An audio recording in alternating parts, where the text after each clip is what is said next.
ಓಂ ನಮೋ ಭಗವತೆ ವಾಸುದೇವಾಯ. ಶ್ರೀ ಗುರು ಚರಿತ್ರೆ, ಶ್ರೀ ದತ್ತಾತ್ರೇಯ ಚರಿತ್ರೆ, ನಿತ್ಯ ಪಾರಾಯಣ ಗ್ರಂಥ, ಅಧ್ಯಾಯ 29. ಶ್ರೀ ಗುರುಭ್ಯೋ ನಮಃ.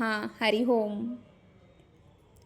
ತ್ರಿವಿಕ್ರಮನು ಭಾರತೀಯನು ಶ್ರೀ ಗುರುಗಳನ್ನು ಕುರಿತು, ಸ್ವಾಮಿ, ಅಂತ್ಯಜನ ಪೂರ್ವಜನ್ಮ ಸ್ಮರಣೆ ನಾಶವಾದುದು ಹೇಗೆ ಎಂದು ಕೇಳಿದನು. ಆಗ ಶ್ರೀ ಗುರುಗಳು, ಆತನ ಮೇಲಿದ್ದ ಭಸ್ಮವು ತೊಳೆದು ಹೋದ ನಂತರ ಪೂರ್ವಜನ್ಮದ ಸ್ಮರಣೆಯೇ ಹೋಯಿತು.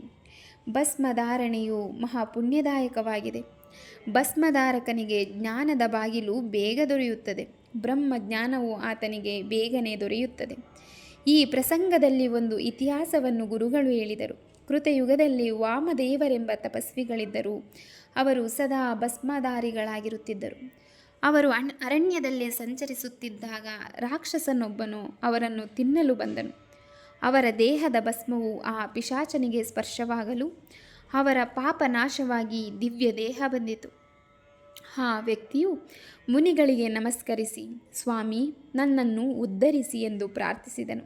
ಆಗ ವಾಮದೇವರು, ನೀನು ಯಾರು ಎಂದು ಕೇಳಿದಾಗ, ಮುನಿವರ್ಯ, ನನಗೀಗ 25 ಜನ್ಮಗಳ ಸ್ಮರಣೆ ಬಂದಿದೆ. ನಾನು 25 ಜನ್ಮಗಳ ಹಿಂದೆ ದುರ್ಜಯನೆಂಬ ರಾಜನಾಗಿದ್ದೆ.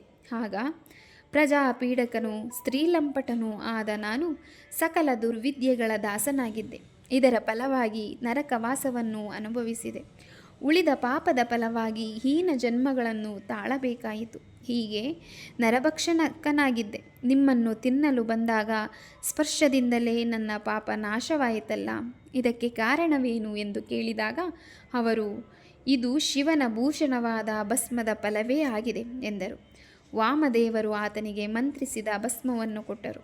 ಆ ಭಸ್ಮವನ್ನು ಧರಿಸಿದ ಕೂಡಲೇ ಆತನು, ಸ್ವಾಮಿ, ನನ್ನ ಪೂರ್ವ ಪುಣ್ಯಗಳಾದ ಕೆರೆ, ಬಾವಿ ನಿರ್ಮಾಣ ಮತ್ತು ಭೂದಾನಗಳ ನೆನಪು ಈಗ ಬಂದಿದೆ. ಆದುದರಿಂದಲೇ ನನಗೆ ನಿಮ್ಮ ದರ್ಶನ ಭಾಗ್ಯ ದೊರಕಿತು ಎಂದನು.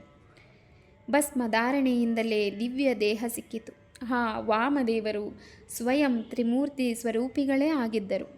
ಮನುಷ್ಯನ ಉದ್ಧಾರಕ್ಕಾಗಿ ಲೋಕ ಸಂಚಾರಿಗಳಾಗಿದ್ದವರು ಎಂದು ಶ್ರೀ ಗುರುಗಳು ತ್ರಿವಿಕ್ರಮ ಭಾರತಿಗೆ ನಿರೂಪಿಸಿದರೆಂಬಲ್ಲಿಗೆ ಸರಳ ಶ್ರೀ ಗುರು ಚರಿತ್ರೆಯ 29ನೇ ಅಧ್ಯಾಯವು ಸಂಪೂರ್ಣವಾಯಿತು.